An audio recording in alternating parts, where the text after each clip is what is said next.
이어서 17세기 중반부터 18세기까지 그 시대에 대한 내용들을 다룰 건데요. 지난 시간까지는 조금 머리 아프고 또 철학적인 부분들도 있고 또 사상적인 부분들이 있어서 조금 어렵거나 또 복잡하다 생각하실 수 있었을 것 같은데, 우리가 그러한 내용들을 알아야만 지금 오늘날 우리들이 살아가는 시대를 잘 이해할 수 있거든요. 그래서 지난 시간에 했던 내용들을 잘 이해가 안 되시면 좀 여러 번 반복해서 강의 노트도 보시고 또 강의도 들으시면서 이번 기회에 아주 기본적인 정보들을 여러분들에게 전해드렸으니까 그런 것들을 좀 소화하시면 좋겠습니다. 그래서 17세기에서 18세기, 즉 연도로 치면 1648년에서 1789년 이 시대를 두 가지 키워드로 우리가 이해할 수 있다고 말씀드렸죠. 첫 번째가 무엇이죠? 이성, 또 하나는 부흥이라는 두 가지 키워드를 가지고 우리가 이 시대를 이해할 수 있습니다. 그래서 오늘은 두 번째 시간으로 부흥에 대한 키워드를 가지고 교회사를 살펴보려고 합니다. 그래서 크게는 세 가지 주제가 있어요. 경건주의하고 영국의 각성과 부흥운동이라는 부분하고요. 그리고 미국에서 이 시기에 1차 대각성 운동이 일어나거든요. 이렇게 세 가지 주제를 가지고 할 건데, 마지막 미국의 대각성이 일어났던 1차 부흥운동 같은 경우는 오늘 다루기에는 시간이 부족할 것 같아요. 그래서 다음 시간으로 넘기고요. 오늘은 경건주의하고 영국 교회 안에 일어났던 각성과 복음주의 부흥운동에 대해서 오늘은 여러분과 살펴보도록 하겠습니다. 먼저 경건주의가 어떻게 발생하게 되었는지 배경을 좀 우리가 살펴볼 필요가 있는데요. 17세기 후반에 일어난 경건주의는 특별히 17세기 말인 1690년에서 1730년 사이에 독일 교회 안에 굉장히 큰 영향을 미쳤던 그런 운동이거든요. 30년 전쟁 이후에 거의 800만 명 정도가 유럽에서, 특별히 독일 내에서 신성 로마 제국 안에서 죽었다고 말씀을 드렸잖아요. 사람이 죽은 것뿐만 아니라 경제라든지 정치라든지 이런 모든 면에서 초토화가 되었던 그 시기였거든요. 근데 그러한 시기에 정작 로마 가톨릭이나 개신교는 어떤 교회와 시대의 어떤 문제와 어려움들을 돌보기보다는 교조화되고 메마르고 그리고 딱딱하게 굳어있는 교회의 모습을 나타냈어요. 정통주의에 대한 반발로 일어난 것이 경건주의다, 이렇게 여러분이 배경을 이해하시면 좋겠습니다. 정통주의 신학을 추구했던 그러한 교회들은 너무나 형식주의에 빠져 있었고 철저하게 교회의 필요들을 외면한 채 지나친 어떤 지적인 걸 추구하고, 그러다 보니까 결국 교회 안에 있는 신앙적인 그런 부분들이 활력을 하나도 가지지 못하는 그런 상태로 교회가 있었습니다. 그러한 것에 대한 반발과 반동과 개혁으로 일어난 것이 경건주의 운동이다, 그렇게 이해를 하시면 되겠습니다. 경건주의 하면 독일에 있는 루터파 안에서 일어났었거든요. 네 사람 정도의 인물을 우리가 알면 루터파의 경건주의에 대해서 좀 잘 이해할 수 있습니다. 슈페너하고 프랑케하고 아놀드하고 진젠도르프라는 이 네 사람인데요. 아주 간단하게 중요한 부분만 여러분과 짚고 넘어가도록 하겠습니다. 먼저 필립 슈페너인데요. 필립 슈페너 같은 경우에 굉장히 주목할 인물입니다. 독일 경건주의의 창시자이고요. 경건주의라는 말, 즉 파이어티즘이라는 이 말을 1674년에 처음으로 사용했던 사람입니다. 이때 경건주의라는 말은 당시에는 어떤 긍정적인 그런 의미라기보다는 경건주의 운동을 추구하는 자들을 비난하는 말로 쓰였던 게 경건주의자들이다, 이렇게 불렀습니다. 슈페너가 했던 개혁 중에 굉장히 중요한 부분이 무엇이냐면, 매주일 설교하는 것만으로는 교인들을 온전히 목회할 수 없다, 이런 생각을 가졌습니다. 그걸 실제 목회 현장을 통해서 경험한 거죠. 교인들이 주일에 했던 그 설교 말씀을 잘 이해했는지, 또 말씀을 따라서 잘 살아가는지를 점검하기 위해서 무엇을 만들었냐면, 매주 수요일마다 모임을 만들어서 그 수요 모임에서 주일 설교 시에 이해하지 못했던 내용이 무엇인지를 다시 설명해 주고요. 또 그 말씀을 적용하고 함께 기도하는 모임을 가졌습니다. 그래서 이 모임을 뭐라고 불렀냐면 경건한 모임이다, 이렇게 불렀거든요. 그래서 이 경건한 모임이라는 말에서 경건주의라는 말이 나왔습니다. 이후에 이 모임이 아주 급성장을 하면서 큰 인기를 끌고 많이 성장을 하게 되는데, 이걸 경험으로 1675년에 책을 출판하는데요. 경건한 열망이라는 책을 출판하게 되고, 이 책의 출판을 통해서 독일 내에 경건주의가 아주 급속도로 확산되는 그런 계기를 만들었습니다. 슈페너가 제시했던 이 책에서 6가지 항목의 개선책이 있는데, 이걸 우리가 들어보시면 오늘날 우리들의 교회 가운데 있는 요소들이구나, 이런 생각들을 하게 되는데, 첫 번째가 그룹 성경 공부를 통해 말씀을 열심히 공부해야 된다. 그래서 설교라는 것은 일방적으로 설교자가 청중에게 외치는 말이 아니라 청중과 나누는 대화이어야 한다라고 주장을 했죠. 그리고 모든 신자들은 다 제사장이기 때문에 평신도들은 더 적극적으로 교회 생활에 참여할 것을 주장했고요. 또 기독교라는 것은 어떤 교리나 지식이 아니라 실천이 필요한 종교다라고 강조하면서 실천을 통해서 신앙을 입증하는 이런 부분들을 강조했습니다. 그리고 딱딱하고 아주 논쟁적인 그런 교리들 싸움을 피하고, 또 어떤 그 당시에 지방 간에 있는 그런 지방주의들을 타파해야 된다라고 말을 했습니다. 경건함이 전제된 신학 교육이 이루어져야 된다, 그렇게 주장을 했거든요. 제가 무엇신학교 다닐 때 굉장히 많이 도전받았던 게 무엇이냐면, 그냥 신학교에서 신학만을 가르치는 것이 아니라 반드시 신학생들에게 기숙사 생활을 하면서 경건한 삶을 같이 교육하고 그 삶을 같이 공유하면서 경건이 전제된 신학 교육을 나가는 것을 보면서 신학 교육이 어떻게 이루어져야 하겠구나, 이런 것들을 제가 많이 깨닫게 되었거든요. 그런 면에서 슈페너는 그 당시 교회나 신학 교육이 가졌던 이런 문제점들을 잘 지적하고 개혁해 나갔던 부분이라고 우리가 알 수 있습니다. 그리고 설교를 할 때 지난 시간에도 말씀드렸지만, 출판하기 위해서 설교하고, 그리고 설교문을 하나하나 읽으면서 회중과 소통하지 않는 그런 설교를 했었거든요. 그리고 설교 내용 자체에는 그 당시 유행했던 그런 수사학이라든지 아주 수준 높은 단어들을 사용해서 멋들어지게 설교하는 게 유행이었거든요.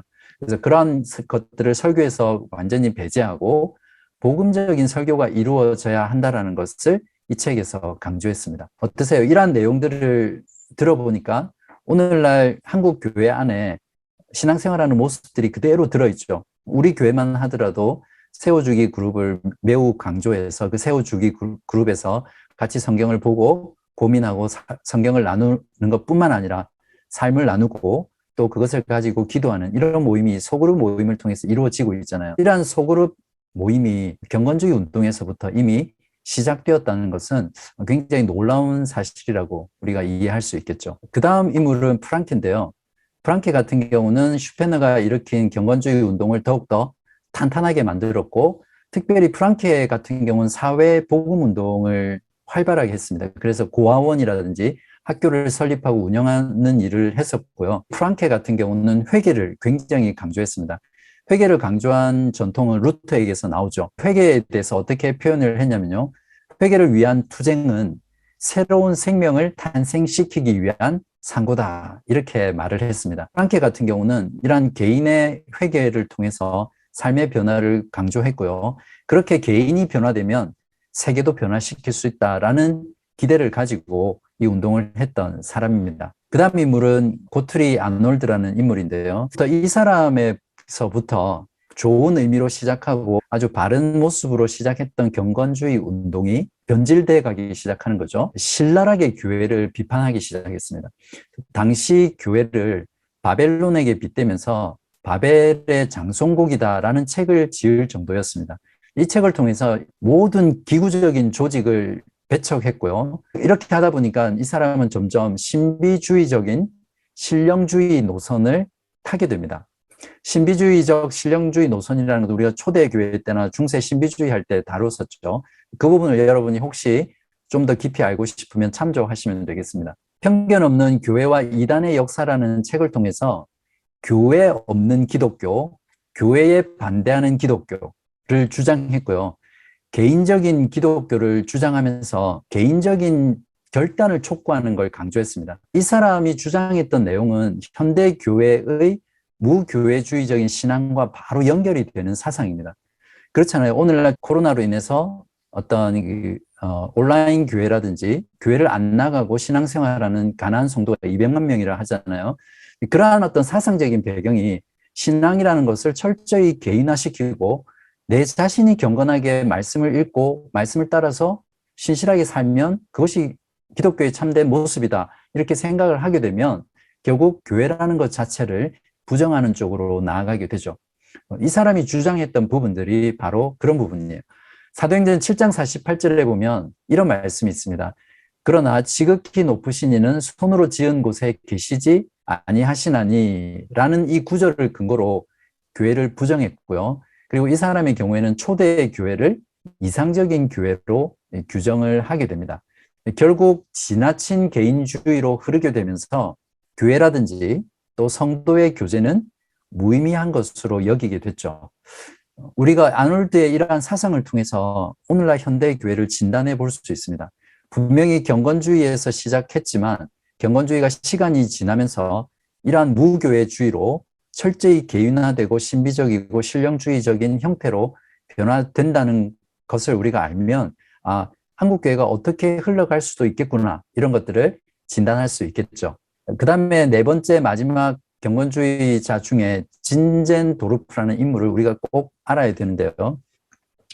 이 사람은 독일 드레스덴 근처에 있는 넓은 땅을 소유한 백작이었어요. 땅을 소유하고 있으니까 귀족이고 굉장한 부자였죠.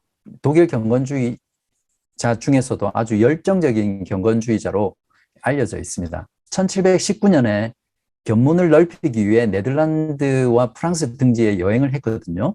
그 여행을 하는 중에 도미니코 페티라는 화가가 그린 십자가에 달리신 예수 그리스도의 그림을 샀습니다. 여러분 보시는 그 화면에 있는 그림인데요. 여기서는 자세히 안 보이는데 밑에 보면 글자가 이렇게 새겨져 있습니다. 이 부분에 보면 글자가 새겨져 있는데 그 글귀가 어떤 내용이냐면 이런 내용입니다. 이렇게 나는 너를 위하여 고난을 당했는데 너는 나를 위해 무엇을 했느냐. 이 글귀를 읽고 깊은 감명을 받고 그 이후부터 이 구절을 근거로 해서 일생을 좌우하는 그런 큰 힘을 얻었다고 합니다. 여러분은 어떻게 생각하세요? 여러분이 이 그림 아래에 새겨져 있는 이 글귀를 읽고 여러분도 진젠도르프처럼 동일한 그런 마음이 드세요? 그리스도께서 나의 죄를 위해서 자신의 목숨을 내어놓기까지 모진 고난과 또 십자가의 그 진노를 다 받으셨잖아요. 주님께서 나를 위해서 그렇게 고난당하시고 죽으셨으니까 어떤가요? 나도 주님처럼 그렇게 똑같이 고난을 당하면서 또 그렇게 살아야 되나요? 저는 이렇게 생각해요. 어떻게 보면 이 말이 너무나 감동적인 말일 수 있어요. 그러나 좀 더 깊이 생각하면 이러한 글귀를 통해서 내가 주님께 평생 주님이 나를 위해서 고난을 당했으니까 나도 주님을 위해서 고난당하면서 고난을 갚아야지.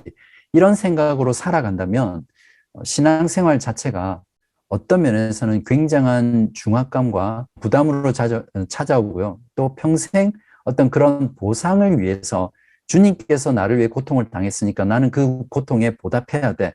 그런 어떤 보상의 개념으로 자꾸 신앙생활을 하게 되죠. 우리가 아무리 평생 우리의 모든 존재를 다해서 고난당하고 우리의 목숨까지 내어놓는다고 하더라도 영원한 하나님이신 그분의 고난과 그분의 죽음에 우리가 갚을 수 없습니다.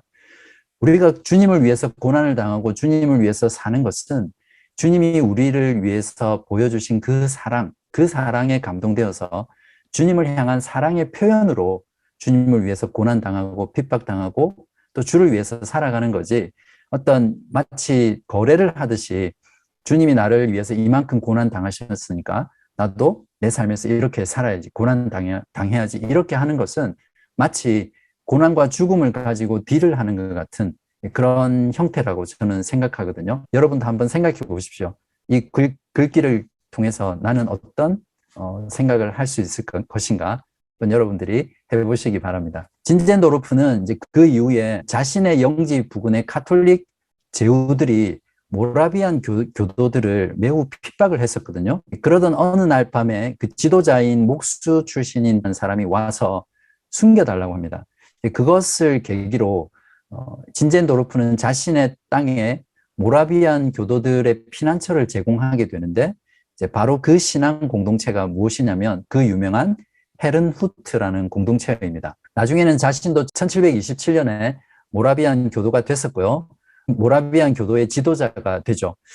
이 사람이 지도자가 되고 나서는 모라비안 교도들에게 기도에 대한 열정을 고취시켰었거든요. 이러한 기도 운동은 신비주의에 가까운 성령의 임재와 체험을 추구하는 기도 운동이었습니다. 24시간 쉬지 않고 기도회를 가지는 것을 특징으로 하고 있었는데, 티모시 존스라는 사람이 이렇게 말을 했어요. 재단의 불이 꺼지지 않고 계속 살아있는 것처럼, 레위기 6장 13절의 말씀이죠. 그걸 그대로 이해해서 신자의 중보기도 또한 쉬지 않고 하나님께 올라가야 한다라고 선포했다고 합니다. 24시간 연중 무효 기도회를 100년 이상 지속했다라고 알려져 있습니다.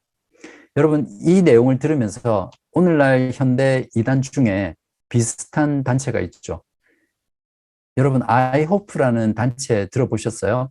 International House of Pray라고 해서 24시간 1년 일주일 내내 1년 12달 끊임없이 중보기도를 하는 미국에 있는 어떤 단체거든요. 이제 신사도 운동 계열이죠. 이러한 것들은 결국 이때 나타났던 신령주의, 신비주의적인 신령주의, 경건주의 운동처럼 신령주의적이고 또 새로운 종말론적인 계시 운동으로 이렇게 전개되었습니다. 진젠도르프의 운동을 통해서 전 세계로 선교사를 파송하는 선교 운동을 주도하게 되었었고요. 나중에는 그리스도를 완전한 하나님이시면서 완전한 인간이라는 것을 말하지 않고 하나님이 예수 그리스도 안에서 사람이 되셨다라고 주장을 하게 됩니다. 그러니까 그만큼 어긋나게 되는 거죠. 그러나 어쨌든 이 진젠도르프의 경건주의 운동은 나중에 감리교의 창시자인 존 웨슬리에게 아주 큰 영향을 주게 됩니다. 이제 경건주의 신앙의 특징을 좀 정리하면서 경건주의를 마무리하면 좋겠습니다. 경건주의 신앙은 초대교회 신앙생활을 모범으로 했었고요. 초대교회의 생동적인 그런 신앙, 서로 조건 없이 사랑하는 모습, 그리고 신령한 은사를 사모했던 그런 모습들을 교회와 신앙생활의 표준으로 삼았습니다. 그리고 실천적인 면에서는 중생이라든지, 즉 거듭남이라든지 회심이라든지 성화의 삶을 강조했던 운동이고요. 계몽주의에 반대하는 점에서는 보수적이었던 운동이라고 하면, 또 정통주의에 반대했다는 면에서는 자기들 스스로 제2의 종교개혁이다 이렇게 주장을 했습니다. 문제는 신비주의적인 신령주의를 강조했다는 것에 있고요. 그러다 보니까 교회 안에 머물러 있었지만 제도적인 교회를 등한시하고 또 국가적인 그런 국가교회에 있어서는 그 당시에 아주 소극적인 그런 자세들을 가졌습니다. 교회라는 것을 알곡과 가라지가 함께 섞여 있는 어떤 지상교회의 불완전한 모습들을 인정하지 않고 오직 중생한 자들의 모임이다. 이제 이런 것들을 많이 강조했죠. 그런 면에서는 제세례파의 신학과 매우 유사하다고 볼 수 있고요. 이러한 경건주의 운동은 뒤로 가면서 종말에 대한 신앙과 이 땅 가운데 천년왕국이 이루어지기를 기대하는 그런 성향으로 나아가게 되었습니다. 경건주의를 한번 평가를 해보면요. 긍정적인 면이 있고 부정적인 면이 있는데요. 긍정적인 면은 이렇습니다. 독일인들뿐 아니라 전 세계 기독교에 어마어마한 영향을 미쳤습니다. 여기 지도에 보시면 이 독일의 경건주의 운동이 지금 화살표 방향으로 이렇게 영향을 미쳤던 것이거든요. 보시면 당시 이 독일의 경건주의 운동이 얼마나 큰 영향을 미쳤는지 우리가 지도를 통해서 간단하게라도 살펴볼 수 있었습니다. 18세기 교회들을 계몽주의로부터 영혼을 돌보는 일로 강조하게 되면서 계몽주의로부터 교회가 그쪽으로 이동하는 것을 이렇게 잘 반박했다는 면에서는 굉장히 긍정적인 면들이 있고요. 또 종교개혁자들의 사역의 핵심이었던 설교라든지 또 목회적인 돌봄을 실천했다는 면에서는 아주 중요한 전통들을 남긴 거죠. 또 무엇보다 가장 큰 기여는 소그룹 모임과 또 그 모임에서 경건을 실천하게 함으로써 어떤 면에서는 교회사 속에서 개인이 성경을 읽는 것에 대한 아주 위대한 전통을 남겼다고 할 수 있습니다. 지금 저희 교회에서나 또 한국 교회에서도 특별히 개인이 성경을 읽는 것을 굉장히 강조하잖아요. 바로 그러한 개인 성경 읽기의 중요성을 소그룹 운동을 통해서 이루어냈던 게 경건주의의 긍정적인 부분입니다. 자, 이러한 면들을 보면 경건주의가 소그룹 모임을 통해서 또한 개인의 중생이라든지 회심의 체험을 강조했던 걸 보면 나중에 이야기 말씀드리겠지만 현대 부흥의 아주 근간이 되는 운동이었었고요. 그리고 지금 우리들이 속해 있다고 생각하는 복음주의 기독교의 어떤 그 기본적인 형태를 만들어낸 것이 바로 이 경건주의 운동에서 보여줬던 이런 모습이라고 우리가 파악할 수 있습니다. 1990년대만 하더라도 그 당시 제자훈련이라든지 소그룹 운동이라든지 큐티 운동이 한국 교회 안에서 붐을 일으켰잖아요. 물론 그러한 운동들이 지금도 계속해서 교회마다 이루어지고 있고 심지어는 제자훈련하고 소그룹 운동하고 큐티 운동하는 교회는 부흥한다. 이런 공식이 있을 정도로 한국 교회는 그게 지금 시대 가운데는 아주 기본처럼 형성되어 있거든요. 이러한 경건주의 운동이 오늘날까지도 깊은 영향을 미쳤다라는 것을 우리가 잘 이해할 수 있죠. 그에 반해서 부정적인 면이 있습니다. 우리가 이러한 부분들을 주목해야 될 필요가 있는데요. 엄격한 성화를 강조하고 또 중생을 강조하다 보니까 기독교를 개인적인 종교로 만들어 가게 되었죠. 기독교라는 것은 이런 개인적이고 주관적인 면도 분명히 많이 있지만 하나님께서 인간의 역사 가운데 개입하셔서 행동하시고 그 가운데 하나님께서 구원의 역사를 이루어 가신 거잖아요. 그렇기 때문에 기독교라는 것은 개인적인 종교일 뿐만 아니라 역사적인 종교이고 또 객관적인 종교예요. 조금 어려운 말로 하면 객관성이 보장된 종교죠. 세상의 모든 종교는 어떤 면에서는 인간의 사상과 생각과 철학과 또 인간에서 나온 종교라고 하면 기독교는 철저히 역사에 뿌리를 둔 참된 종교거든요. 진리의 종교죠. 그런 면에서 기독교를 이러한 역사적이고 객관적인 부분에서 이게 탈피시키는 그런 부정적인 역할들을 한 것을 우리가 기억해야 됩니다. 처음에 독일 교회 안에 큰 영향을 미치면서 많은 변화를 일으켰고 아주 긍정적인 요소들이 많았었지만 결국 시간이 흐르면서 성경 전체를 이해하기 위한 체계적인 정리로서 교리를 포기하게 됩니다. 그렇게 되면서 경건주의가 나아갈 방향을 상실하게 되고요. 경건주의 자체도 이전에 수도원 운동이 그랬던 것처럼 어떤 문제들을 개혁하기 위해서 운동을 시작했는데 다시 그 수도원이 또 그러한 개혁 운동들이 다시 개혁의 대상이 되는 이런 현상들을 교회사 속에서 계속 보았잖아요. 경건주의도 동일한 과정을 겪게 됩니다. 이러한 경건주의 모임은 나중에 형식적인 모임으로 전락하게 되고요. 오히려 그 경건주의 소그룹 모임이 냉랭하고 논쟁적인 모임이 되어갔어요. 우리도 세워주기 그룹이나 소그룹 모임을 가질 때 그 모임 자체를 한다고 해서 그 모임이 항상 긍정적인 면을 주는 건 아니거든요. 어떤 그룹의 경우에는 진짜 이런 모습처럼 형식적이고 메마르고 오히려 그 모임을 통해서 서로 냉랭하고 논쟁적인 모임이 얼마든지 될 수도 있습니다. 그런 면에서 이런 경건주의가 걸어갔던 길들을 우리가 유의 깊게 돌아보고 답습하지 말아야겠죠. 또 나중에는 이들의 장점이었던 그런 선교들도 축소되게 되고요. 점점 신비적이고 금욕적이고 미신적으로 변하게 됩니다. 결국 교리를 포기하게 되니까 이런 쪽으로 당연히 귀결될 수밖에 없죠. 경건주의는 바른 신앙이 무엇인가에 대한 기준을 제시하는 데 실패하게 되고요. 나중에는 감성주의와 신비주의의 늪에 빠져서 자유주의 신학으로 나아가도록 발판을 마련해 주게 됩니다. 란성 교수님은 자신의 책에서 이렇게 말을 했어요.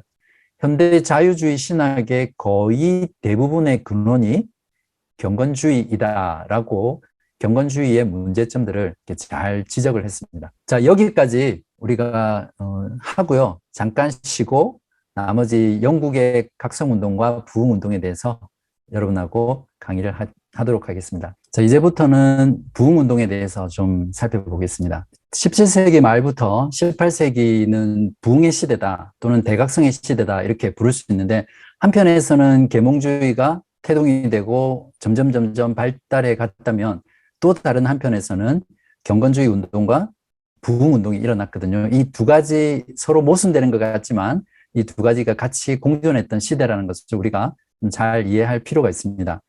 18세기 대각성과 부흥운동의 경우에는 18세기 같은 경우는 세 사람의 인물을 우리가 좀 살펴보아야 되는데, 영국의 경우에는 존 웨슬리, 그리고 미국은 1차 대각성 운동을 주도했던 조나단 에드워즈를 우리가 알아야 됩니다. 근데 조지 휘필드라는 인물이 있는데요. 이 사람의 경우에는 영국의 부흥운동과 또 미국의 부흥운동 동시에 영향을 미쳤던 인물입니다. 그래서 이 세 사람을 오늘 알아볼 거고요. 오른쪽에 찰스 핀이라는 인물은 미국에서 2차 대각성 운동을 일으켰던 사람인데요. 이 사람이 지금 오늘날 한국 교회 안에 또 현대 교회 안에 부흥주의라는 것을 일으켰던, 가장 큰 영향을 미쳤던 사람이고, 이 사람의 이런 부흥주의 운동은 지금도 많은 교회들에서 그대로 답습하고 있어요. 그런 면에서 다음 시간에 미국 교회 역사들을 보면서 부흥운동을 할 때 찰스 핀에 대해서 살펴보겠습니다. 아무튼 부흥하면 이 네 사람 정도만 여러분이 아셔도 충분히 부흥에 대해서 이해할 수 있습니다. 1688년 명예혁명 이후에 18세기 영국의 종교를 간단히 정리하면, 잉글랜드 안에는 앵글리칸 교회가 국교회로 발전했죠. 그리고 스코틀랜드는 장로교회가 형성이 됩니다. 그리고 아일랜드는 카톨릭, 이렇게 여러분 일단은 정리를 하시고요. 그림에 보시면 1700년도의 유럽의 교회 상황이거든요. 보라색으로 되어 있는 영역이 로마 카톨릭입니다. 이미 종교개혁을 거쳤는데도 제가 일전에 말씀드린 적이 있는 것 같은데, 로마 카톨릭은 반종교개혁이 아주 효과적이고 성공적으로 일으키면서 로마 카톨릭이 이렇게 많은 영역들을 확보를 했어요. 여기 보시면 영국 지도를 보면 약간 황금색으로 칠해져 있잖아요. 이 부분이 앵글리칸입니다. 그러니까 영국 성공에 있고요. 그리고 아일랜드는 카톨릭으로 되어 있죠. 좀 더 진한 황금색으로 되어 있는 부분은 루터교입니다. 독일 북부 지역하고 또 스칸다나비아 반도 쪽, 이쪽으로 해서 루터교가 장악을 하고 있고, 그리고 여기 연하게 잘 안 보일 텐데 네덜란드 부근 있잖아요. 이 작은 영역에 개혁파 칼빈주의 교회들이, 개혁파 교회들이 여기에 좁은 지역으로 분포되어 있죠. 그리고 나머지 초록색으로 되어 있는 부분이 무슬림이고요. 그리고 오른쪽 러시아 쪽 부분이 동방정교회, 이렇게 1718세기 초가 되면 유럽의 교회 상황들이 이렇게 되어 있습니다. 18세기 영국 부흥운동과 복음주의 각성운동이 일어나게 된 배경이 중요한데요. 이 부분은 제가 박상봉 교수님이 강의했던 강의에서 잘 정리했기 때문에 발췌를 했어요. 크게 네 가지인데요. 18세기 영국은 산업혁명으로 인해서 빈부격차가 매우 심각했죠. 그래서 사회 구성원 대다수가 가난한 노동자 계층이었거든요. 그러한 사회적인 상황 가운데 계몽주의 이신론이라는 계몽사조는 어떤 일부 지식층들의 지적인 욕구만을 충족시켰지, 배우지 못한 일반 대중이나 가난한 노동자들에게는 아무런 영향을 주지 못했거든요. 그리고 그러한 것이 삶의 어떤 방향이나 길을 제시하지도 못했었고, 오히려 자기들이 가지고 있던 신앙에 있어서 혼란만 주게 되었죠. 그 당시에 영국 국교회 안에는 이신론이라든지 회의주의라든지 이러한 강력한 시대적인 도전들이 있었고요. 또 시대적인 어려움들이 있었는데, 영국 국교회는 이러한 시대적인 문제들에 잘 대처하지 못했습니다. 그래서 배움이 없고 가난한 대중들에 대해서 목회적으로 돌보는 것에 철저하게 실패했었고요. 또 복음과 또 말씀에는 너무나 무지했기 때문에 그 당시 영국 국교회 교인들에게 어떤 영적으로 아무런 영향을 주지 못하는 그런 상태였습니다. 그러다 보니까 교인들 가운데는 이 영적인 갈급함들이 너무나 컸었던 거죠. 그러면서 자연스럽게 영국 국교회를 떠나서 하나님의 말씀이 살아있고 복음이 능력이 있는 쪽으로 대중들이 옮겨가게 되죠. 그러한 분위기 속에서 영국의 부흥운동, 특별히 감리교 부흥운동이 일어났다는 것을 여러분이 이해하시면 되겠습니다. 자, 여기 그림에 보시면 영국의 각성과 부흥운동 세 가지라고 제가 말씀을 드렸는데 이것을 여러분이 머릿속에 넣으면 부흥운동을 이해하기 쉽거든요. 크게 두 가지 방향으로 영국에서 부흥운동이 일어납니다. 하나는 감리교라는 줄기고요. 하나는 영국 국교회 내에서 일어난 부흥운동입니다. 감리교 내에서는 또다시 두 가지로 갈라지는데 하나가 존 웨슬리에 의해서 이루어진 감리교 부흥운동이랑 다른 하나는 조지 위필드에 의해서 이루어진 감리교 부흥운동이 있습니다. 그리고 국교회 내, 즉 영국 앵글리칸 교회 내에서 찰스 시몬이라는 목회자를 통해서 일어난 복음주의 운동이 부흥운동으로 전개되는데 이렇게 크게 두 가지로 나눌 수 있습니다. 잘게 쪼개면 세 가지로 나눌 수 있겠죠. 이러한 것을 머리에 그리고 들어가면 훨씬 더 이해가 좋을 겁니다. 자, 영국 감리교의 각성과 부흥운동을 살펴보죠. 조금 전에도 말씀드렸듯이 영국 감리교에는 두 가지 줄기가 있는데 하나는 존 웨슬리에 의해서 일어난 운동이고요. 신학적으로는 알미니안주의를 채택을 합니다. 그리고 나머지 하나는 조지 위필드인데 칼빈주의를 신학적인 바탕으로 해서 전개하는 부흥운동입니다. 자, 그러면 먼저 존 웨슬리에 대해서 우리가 살펴보겠습니다. 여러분, 존 웨슬리는 너무 많이 들어서 어느 정도 익숙한 인물이라고 생각됩니다. 감리교의 창설자로 잘 알려져 있죠. 그리고 실제로 감리교를 조직한 사람입니다. 앵글리칸 교회 목사인 아버지에게서 놀라지 마십시오. 19남매 중 15번째 아이로 태어납니다. 동생 찰스 웨슬리는 특별히 많은 주옥 같은 그런 찬송을 작곡한 목회자로 잘 알려져 있죠. 존 웨슬리 같은 경우는 가정 자체가 하나의 교회였어요. 가정교육이 곧 신앙교육이었고 이러한 분위기 속에서 어릴 때부터 아주 철저하고 경건한 모습으로 자랐다고 우리가 알 수 있습니다. 옥스퍼드 대학에서 공부했고요. 또 펠로우라고 해서 강사로서 학생 모임을 인도했던 사람인데 한번 잘 주목해 보십시오. 토마스 아 캠피스의 그리스도를 본받아라는 책과 또 윌리엄 노의 기독교인의 완전, 헌신과 거룩한 삶으로의 진지한 부르심 이런 책들을 읽으면서 깊은 영향을 받습니다. 그러면서 순종을 통해서 구원에 이를 수 있다라고 믿게 되고요. 또 금욕적인 삶을 자연스럽게 추구하게 됐죠.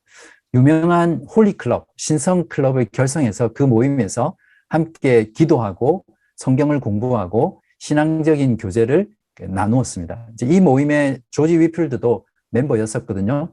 그래서 이 모임을 통해서 청교도적인 엄격한 신앙생활을 실천하고 그것을 통해서 경건 생활을 추구했기 때문에 사람들이 이 단체를 뭐라고 불렀냐면 영어로 메소디스트, 메소드라는 게 방법이잖아요. 그러니까 신앙을 그냥 어떤 이론적인 것이 아니라 실제 실천적이고 방법적인 면에서 신앙생활을 했다 이런 면에서 메소디스트라는 용어를 이 사람들에게 이 단체에게 붙였고요. 바로 이 메소디스트라는 말이 한국에서는 감리교라는 말로 이렇게 바뀌어서 불리고 있습니다. 1735년에 좀 더 헌신적인 삶을 살기 위해서 미국 조지아 지역으로 인디안 선교를 떠나요. 근데 그때 대서양을 건너는 배 위에서 정말 극적인 체험을 하게 되는데 존 웨슬리 같은 경우는 그때까지 앵글리칸 목회자로서 다른 사람들에게 영원한 구원의 복음을 설교를 했어요. 그렇지만 정작 자신한테는 그런 구원의 확신이 없다는 것을 이 배 위에서 경험을 하게 되거든요. 자신이 타고 가는 그 배가 폭풍우를 만나서 심하게 요동을 쳤습니다. 바닷물이 가판이를 마구 때리고 또 배에 있는 여러 가지 중요한 닷들을 찢어버리면서 말 그대로 풍전등화처럼 배가 흔들릴 때였어요. 그때 자신은 너무나 두려워서 벌벌벌벌 떨고 있는데 그때 당시에 너무나 평온한 모습으로 아무런 두려움 없이 하나님께 시편으로 찬송하는 어떤 일련의 무리들을 목도하게 됩니다. 폭풍이 그치고 나서 그 중에 한 사람에게 물었다고 합니다.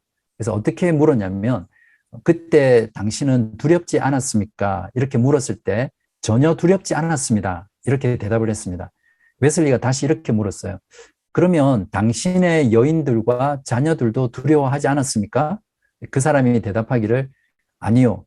우리 여인들과 자녀들도 죽는 것을 전혀 두려워하지 않았습니다. 이렇게 대답을 했습니다. 바로 이들이 누구냐면 독일 경건주의자였던 진젠도르프가 나중에 지도자로 있었던 모라비안 교도들인 모라비안 형제들이었어요. 웨슬리는 자신의 일기에 이때의 경험들을 이렇게 적었어요. 이때의 경험이 내가 보았던 가장 영광스러운 날이었다라고 기록을 했었고요. 이때 큰 충격을 받고 자신의 신앙을 깊이 성찰하게 되었고, 그러한 경험을 통해서 나중에 그것이 아주 결정적인 영향들을 크게 미치게 됩니다. 존 웨슬리는 미국에서의 어떤 선교 사역에서는 큰 성과를 거두지 못하고 아주 주눅들어 있고 낭망한 가운데서 다시 돌아오게 되는데 1738년 5월 24일에 런던 올더스게이트 거리에 모라비안 교도 모임이 있었습니다. 그 모임을 참석했다가 그 모임에서 루터의 로마서 강의 서문을 읽는 것을 듣게 돼요. 그 서문이 어떤 내용이냐면 사람이 의롭게 되는 것은 자기 노력이나 공로로 되는 것이 아니다. 그리스도의 공로를 내 것으로 삼는 길 밖에는 없다.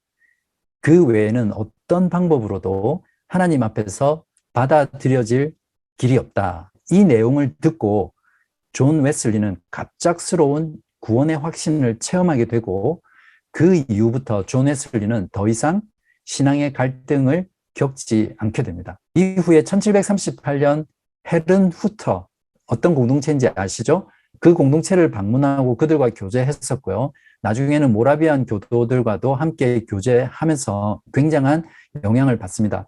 물론 나중에 진젠도르프가 너무나 바리새인적이고 외식적인 모습들을 보고 교제를 끊게 되고요. 또 모라비안 교도들과도 결별하게 됩니다. 그러나 어쨌든 중요한 것은 이들에 의해서 존 웨슬리는 경건주의의 깊은 영향을 받았다라는 것을 우리가 부인할 수 없겠죠. 1739년에 조지 휘필드와 함께 전국 순회를 하면서 부흥회를 인도합니다. 사실은 이 부흥회 같은 경우에도 존 웨슬리가 영국 국교회 내에서 설교를 금지당했을 때 조지 휘필드가 순회하면서 옥외 설교를 해보라고 이렇게 하면서 같이 순회 전도를 하거든요. 그것이 감리교가 탄생하게 되는 계기가 되죠. 감리교 운동이 시작되고요. 52년 동안 존 웨슬리는 4만 번의 설교를 하고요. 영국과 미국 전역을 여행하면서 수많은 사람들에게 복음을 전파하게 됩니다. 그 정기 사가들은 40만 킬로를 여행을 했다고 합니다. 지구 10바퀴를 순회한 정도의 거리죠. 그리고 200여 권 이상의 저술을 책을 출판하고요. 나중에 13만 5천 명의 교인과 514명의 순회 설교자를 얻게 될 만큼 이 감리교 부흥운동이 대성공을 거두게 됩니다. 자신이 죽는 1791년 3월 2일까지 설교를 했었고요. 88세를 바라보면서 생을 마감하게 됩니다. 초기 사역 시 조지 휘필드와 협력해서 부흥운동을 이끌었지만 나중에 신학적인 차이로 서로 깊은 갈등을 하다가 서로 갈라지게 되거든요. 조지 휘필드는 칼빈주의 신앙을 추구했었고요. 구원론에 있어서 하나님의 절대 주권과 예정론에 충실한 반면에 존 웨슬리는 인간의 의지를 강조하는 어떤 주의죠? 알미니안주의적인 신학을 추구했습니다. 나중에 웨슬리는 만민구원설을 믿었고요. 칼빈의 예정론을 신성모독이라고 공격을 했습니다. 그리고 아르미니우스 매거진을 만들어서 칼빈주의를 공격하고 감리교를 주장하게 됩니다. 웨슬리파 아르미니우스주의다라는 이런 어떤 명칭을 얻기도 하죠. 1740년에 출판된 브리스톨에서 설교했던 무상적 은혜라는 책이 있는데 그 내용의 일부가 이렇습니다. 예정론은 하나님에 대한 교리가 아니다. 예정론 교리를 철저하게 부인한 거죠.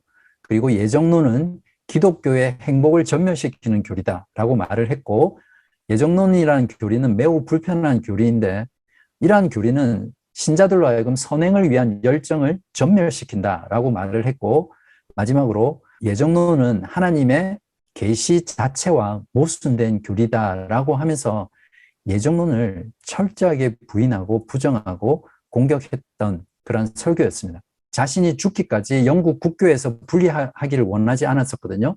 그래서 영국 국교회 안에서 머물지만 교회 조직에 대해서는 독자적인 그런 입장을 고수하게 됩니다. 그래서 어떻게 불렀냐면 잉글랜드 교회 안에 있는 메소디스트 교회, 교회 안에 감리교가 있는 그런 형태죠.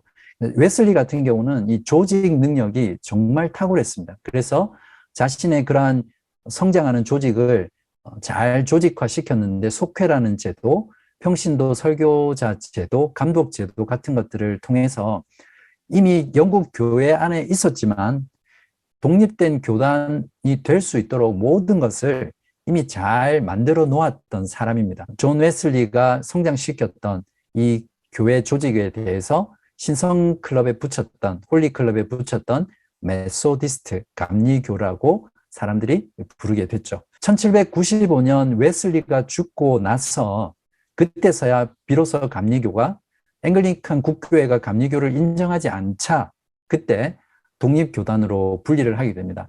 이에 반해서 미국의 감리교회는 훨씬 더 일찍 1784년에 분립을 하거든요. 그리고 주목해야 될 게 무엇이냐면 조지 휘필드에 의해서 형성된 감리교회는 칼빈파 감리교회였거든요. 그런데 웨슬리파에 비해서는 이 감리교가 많은 성장을 거두지는 못했습니다. 휘필드 같은 경우에는 웨슬리에 비해서 탁월한 조직가가 아니었었거든요. 그리고 자신은 자신조차도 자신에 의해서 생겼던 성장했던 그러한 조직을 어떤 교단이라든지 조직화하기를 원하지 않았어요. 그러다 보니까 자연스럽게 웨슬리파보다는 휘필드파의 감리교가 많은 성장을 거두지는 않았죠.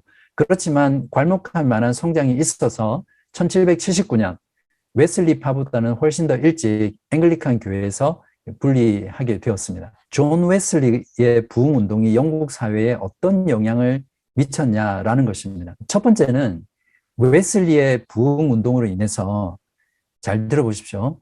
앵글리칸 교회 내에 저교회파, 로 처치 파티하고 또 앵글리칸 교회 내에 복음주의파가 있었거든요.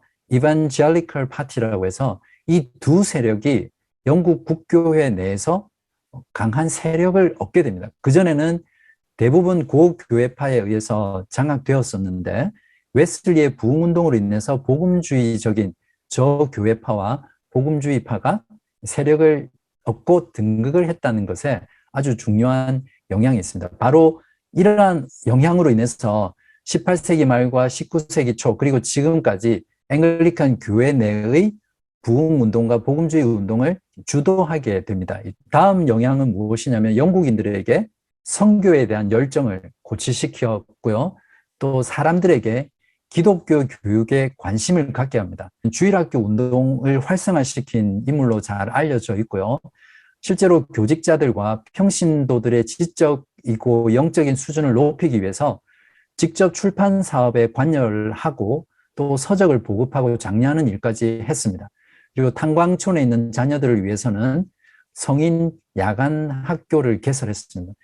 한국에서 어떤 그 운동권 학생들이 주로 야학 같은 거 많이 했잖아요. 그런 것처럼 존 웨슬리도 빈민촌이나 탄광촌 같은 데서 이런 성인들을 위한 야간 학교를 열어서 평신도들의 지적인 수준을 높이는 일에 헌신했던 사람입니다. 당시에 영국 국교회가 하지 않았던 사회적인 문제들에 대응하는 그런 영향들을 가졌었는데 당시에 노동자들과 광부들에게 가서 설교를 해서 굉장한 부흥을 일으켰었거든요. 그래서 실제로 영국 사회 내에서 노동조합의 지도자나 노동당이 이 감리교 출신의 사람들로부터 나오게 되었습니다. 이러한 것들은 사회에 있어서 큰 영향을 미쳤던 부분이죠. 다음은 조지 휘필드라는 인물입니다. 지적인 면이나 또 설교적인 면에서 웨슬리를 훨씬 더 능가했던 사람입니다. 천부적인 웅변수를 가졌던 사람이었고요. 웨슬리에 비해서 조직력은 떨어졌지만 설교적인 면, 또 대중적인 면에서는 훨씬 더 쉽고 대중적인 언어로 대중들에게 설교함으로써 많은 감동과 또 부흥을 일으켰던 사람입니다. 옥의 설교의 대가로 잘 알려져 있고요. 그 당시에 마이크 없이 옥외에서, 즉 야외에서 수만 명의 회중 앞에서 설교를 해도 제일 뒤에 있는 사람에게도 그 소리가 잘 들릴 정도로 타고난 목소리와 웅변력을 가졌던 그런 사람이었습니다. 탄광 지역의 광부들이 왜 작업을 하면 얼굴이 숯검덩이로 인해서 까맣잖아요. 근데 조지 휘필드의 설교를 듣고 눈물을 너무 많이 흘리니까 그 까만 얼굴에 눈물이 흘렀던 그 자국이 11자로 선명하게 보일 정도로 그렇게 광부들에게 눈물과 회개로 그리스도를 영접하고 또 그리스도의 사랑을 발견하고 회심하게 할 정도로 하나님께서 사용하셨던 설교자였습니다.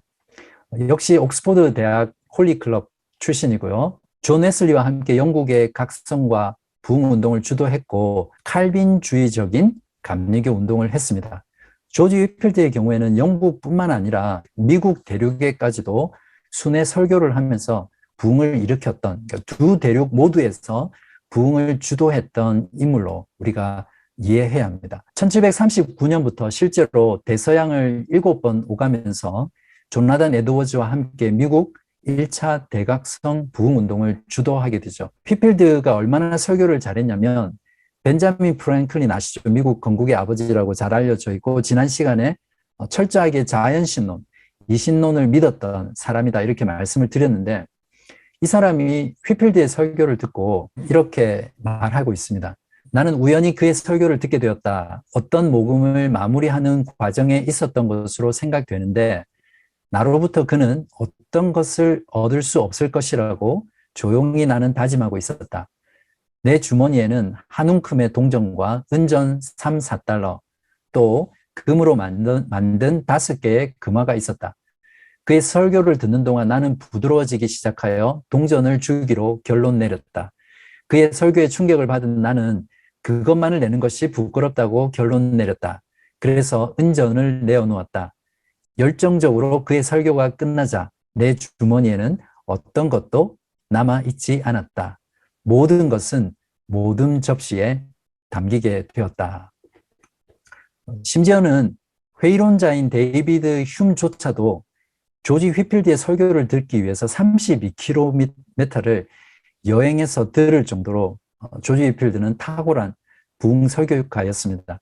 미국 인구의 80%가 조지 휘필드의 설교를 듣고 깊은 감동과 충격을 받았다라고 전해지고 있습니다. 조지 휘필드를 평가하자면요. 아르미니우스파였던 존 웨슬리와는 다르게 칼빈주의 신학에 근거해서 철저한 예정론에 근거해서 하나님의 절대 주권과 사랑을 열정적으로 사람들 마음에 호소했었고요.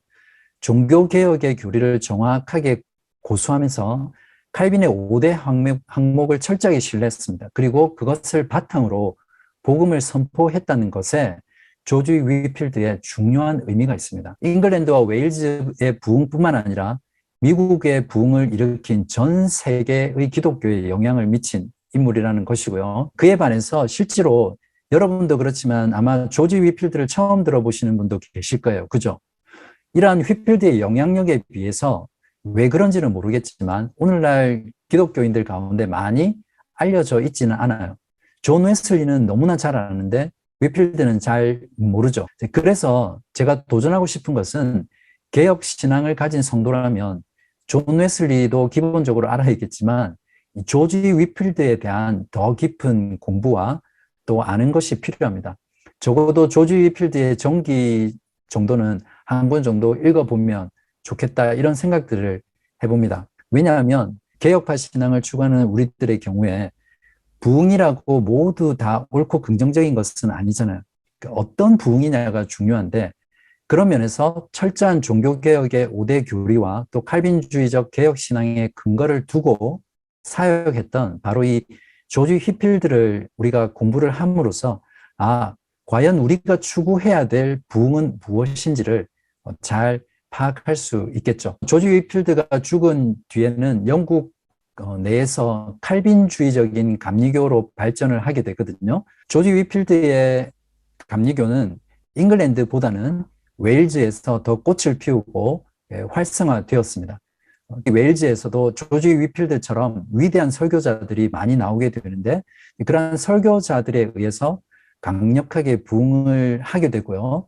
지금까지도 1,500개 이상의 교회가 유지되어 있습니다. 이제 세 번째로 영국 국교에서 나가서 분립해서 이루어졌던 부흥운동인 감리교 운동을 봤다면 이제는 영국 국교회 내에서 이러한 부흥운동이 일어나거든요. 복음주의 형태로.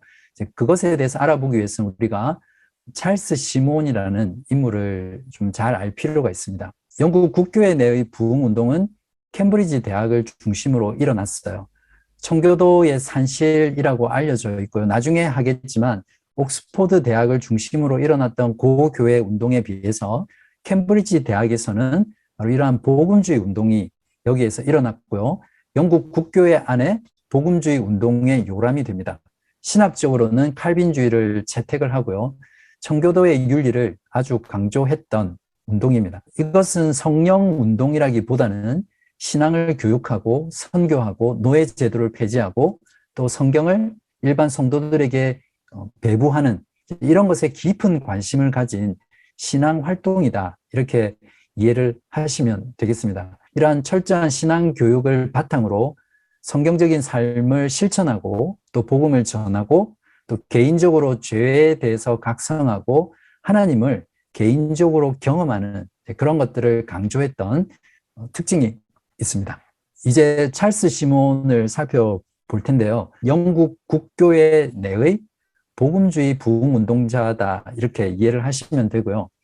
1779년부터 캠브리지 킹스 칼리지에서 공부를 했고요. 나중에는 부학장이 됩니다. 23세에 안수를 받은 후에 처음 부임한 교회가 어디냐면 성삼위일체 즉 홀리 트리니티 교회의 목회자로 부임을 하는데 오랫동안 그 당시에 있었던 교구 운영회 위원들 때문에 많은 방해를 받아요. 왜냐하면 이 찰스 시몬은 철저하게 복음주의적인 설교자였거든요. 그 설교를 못하게 하려고 심지어는 왜 저희 교회도 본당에 가면 긴 벤치 의자가 있잖아요. 거기에다가 사람들이 앉지 못하도록 자물쇠를 채웠습니다. 그러니까 그의 설교를 들으려고 했던 사람들은 전부 다 뒤편에 있는 곳에 가서 요즘으로 치면 입석이죠. 그러니까 좌석이 아니라 서서 찰스 시몬의 설교를 들어야 됐다고 합니다. 그런데 주로 그 사람들은 그 당시에 아주 가난하고 약했던 그런 사람들이었습니다.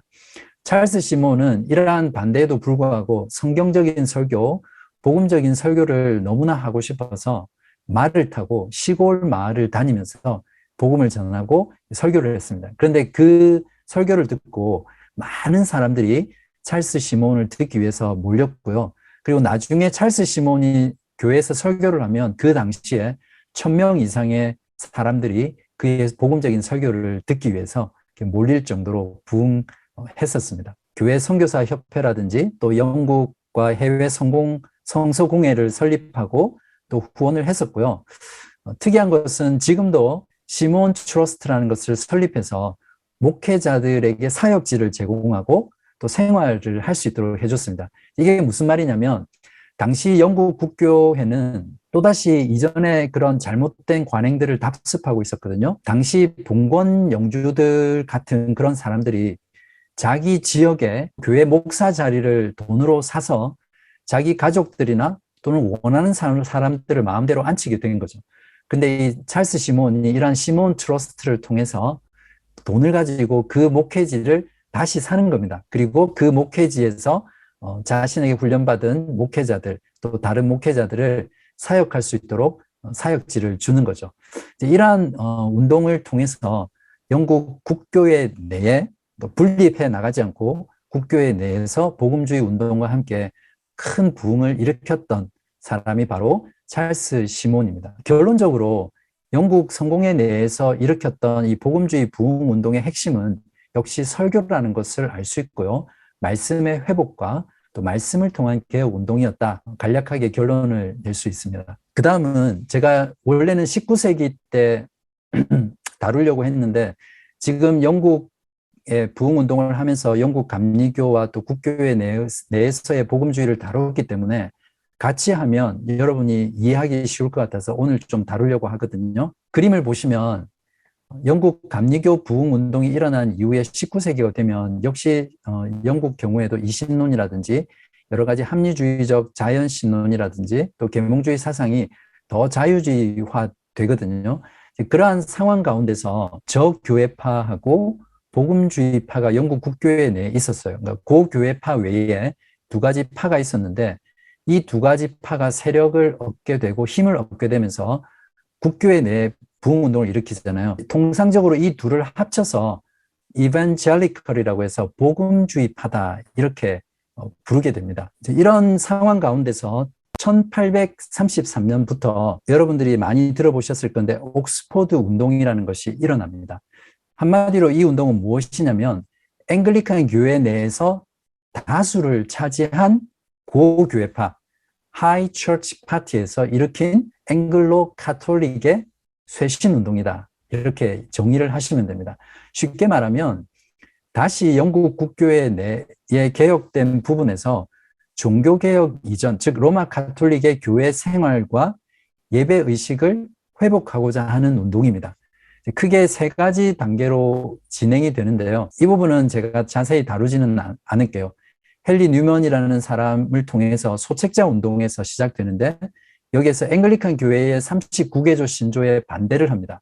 그리고 자신들의 입장은 앵글로 카톨릭적이다라는 것을 천명하게 되고요. 나중에 이 운동의 주도자였던 헨리 뉴먼은 목사직을 사임하고 1845년에 로마 카톨릭으로 개종을 하고요. 이때 많은 그를 따랐던 사람들이 함께 이 사람을 추종하면서 그쪽으로 전향을 하게 되죠. 옥스퍼드 운동 2단계, 3단계를 거치면서 영국 국교회는 아주 의식주의적이고 또 이전에 로마 카톨릭적인 그런 개신교의 신앙의 특징들을 많이 상실하고 향을 피운다든지 성수를 뿌린다든지 구애 성사를 하는 것과 같은 그런 로마 카톨릭화, 특별히 앵글로 카톨릭화 되는 쪽으로 흘러가게 됩니다. 그러다 보니까 국교회 내의 복음주의자들, 아까 말했던 저교회파와 또 복음주의파들이 굉장히 많은 반발을 하게 되죠. 그렇지만 이러한 옥스포드 운동을 통해서 전체 앵글리칸을 장악하지는 못했어요. 그러나 많은 부분에 있어서 귀족층들에게 어필을 했고요. 또 노동자층을 파고드는 데 성공을 합니다. 어떻게 이것이 가능했냐면 병원이라든지 고아원이라든지 선교, 또 교육기관을 설립해요. 그리고 빈민지역에 주일학교를 연다든지 도서관을 연다든지 서민들을 위한 금고를 세우기도 하죠. 이러한 것들은 존 웨슬리가 했던 그런 사회복음운동하고 비슷하죠. 그죠? 조지 휘필드도 사실은 고아원을 세운다든지 이런 운동들을 많이 했었거든요. 그런 것들을 채용해서 동일한 운동을 했던 겁니다. 옥스퍼드 운동을 통해서 교회 건축이라든지 교회 음악이라든지 미술 같은 데 많은 영향을 미쳐서 다시 교회 건축에 있어서 고딕 양식을 복고하는 복고풍을 만들게 되고 교회 음악에서 오르간을 다시 사용하면서 그러한 어떤 교회 음악들을 다시 활성화시키죠. 종교개혁자들이 다 부셔버린 걸 다시 회복을 했으니까 중세처럼 웅장하고 또 멋있는 그런 인간이 보기에는 그런 건축물이라든지 미술이라든지 또 교회 음악을 다시 회복시키는 그런 역할들을 했습니다. 마지막으로 이게 영국에서 부활될 게 뭐냐면 자유주의 교회 운동이 일어나는데 흔히 브로드 처치라고 그렇게 표현합니다. 영국 국교회 내에 고교회파도 아니고 그렇다고 복음주의 운동, 즉 저교회파와 복음주의 파도 어디에도 속하지 않은 어떤 소수의 무리가 있었는데 그들이 형성하고 추구해 나갔던 교회가 바로 브로드 처치입니다. 개신교라는 바탕을 두기는 하지만 자유주의, 또 과학과 문화생활 모두를 추구하는 그런 이성적 기독교를 추구했던 운동이고요. 이러한 운동은 독일 철학이라든지 성경 비평학과 같은 자유주의 신학과 사조에 많은 영향을 받았던 운동입니다. 이렇게 하면 여러분이 영국 국교회에서 어떻게 감리교로 분립이 되고 국교회 내에 어떻게 복음주의 운동이 일어나면서 지금까지 19세기를 거쳐 왔는지 여러분 조금 어느 정도 그림이 잡히시죠? 제가 이걸 그림으로 보너스로 여러분을 위해서 만들었습니다. 보시면 지금까지 제가 쭉 말씀드렸던 영국 교회가 어떻게 변천했는지에 대한 도표입니다. 그래서 여기 보시면 17세기, 18세기, 19세기가 있고요. 그다음에 영국 국교회에서 처음에는 웨슬리가 국교회 내에 머물렀지만 나중에 독립교단으로 나가서 감리교가 형성이 되는데 그게 웨슬리파 감리교고 주로 잉글랜드에서 부흥하게 됩니다. 그리고 위필드의 감리교파는 칼빈주의적 장로교적 감리교파라고 하는데 웨일즈에서 형성이 주로 되고요. 영국 국교회 내에서는 크게 세 가지 파가 있다는 걸 여러분 기억하셔야 되는데 고교회파, 저교회파, 복음주의파. 그래서 저교회파와 복음주의파는 감리교 운동을 통해서 영국 국교회 내에서 세력을 가지면서 복음주의파가 되고요. 여기에 대해서 고교회파는 1833년 19세기 초반에서 중반 사이에 옥스포드 운동을 통해서 다시 앵글로 카톨릭 교회의 회복을 하게 되고 지금까지 오게 됩니다. 그 와중에 고교회파도 아니고 복음주의파도 아닌 브로드 처치라는 것이 나와서 이제 오늘까지 형성되어 있습니다. 그래서 여러분 지금 영국 국교회를 보면 바로 이렇게 형성되어 있습니다.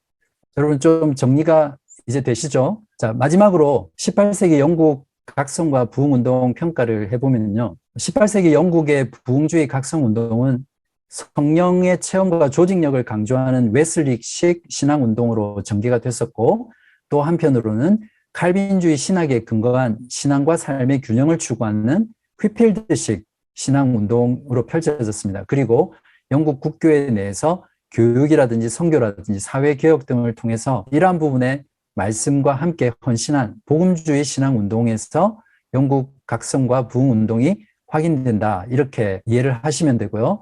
기억해야 될 것은 무엇이냐면 그 당시 영국 국교회가 침체해 있을 때 이러한 세 가지 신앙운동을 통해서 하나님께서 영국 국교회를 회복시켰다라는 것이고요.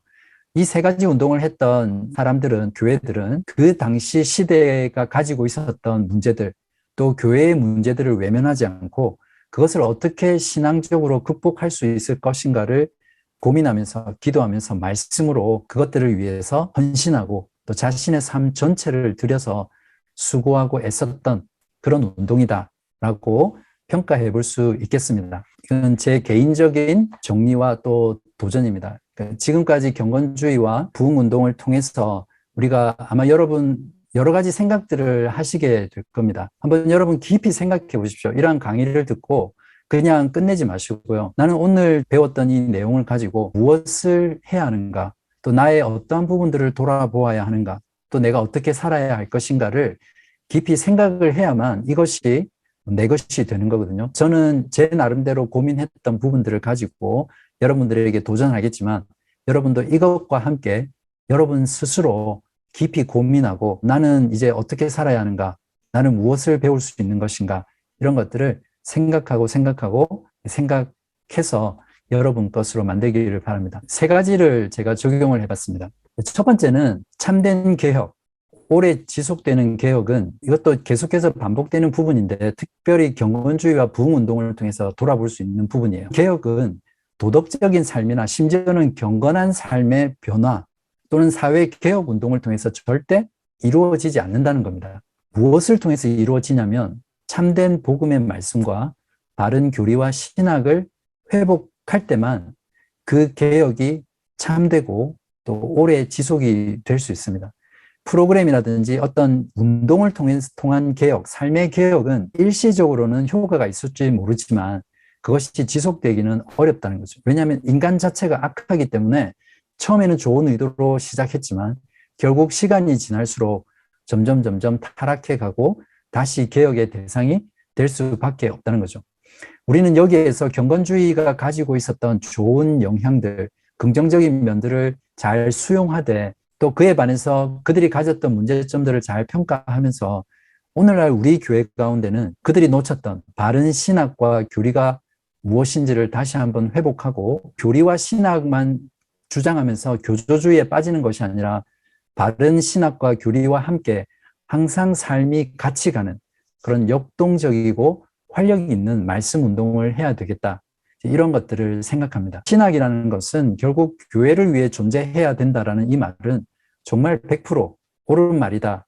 이렇게 생각할 수 있습니다. 그렇다면 바른 신학과 교리가 무엇이냐를 알기 위해서 어디로 가야 된다고요? 경건주의자들이 주장했던 것처럼 초대 교회로 돌아가는 것이 아니라 예수님과 사도들이 가르쳐준 그 말씀과 역사적 교회를 통해서 고백되어지고 보존되어졌던 무엇이 있죠? 신조, 신경, 신앙고백서, 교리문답들을 우리가 철저하게 공부하고 또 그것을 통해서 우리의 신학과 우리의 신앙을 잘 정립하고 있어야겠죠. 그리고 복음과 교리를 회복한 종교개혁의 전통과 함께 이를 심화시키고 체계화했던 17세기 개혁파 정통신앙을 배우고 또 그것을 교회와 신앙에 적용해야 하겠습니다. 그 다음에 두 번째는 하나님께서는 죽어가는 교회를 그냥 두시지 않는다는 사실입니다.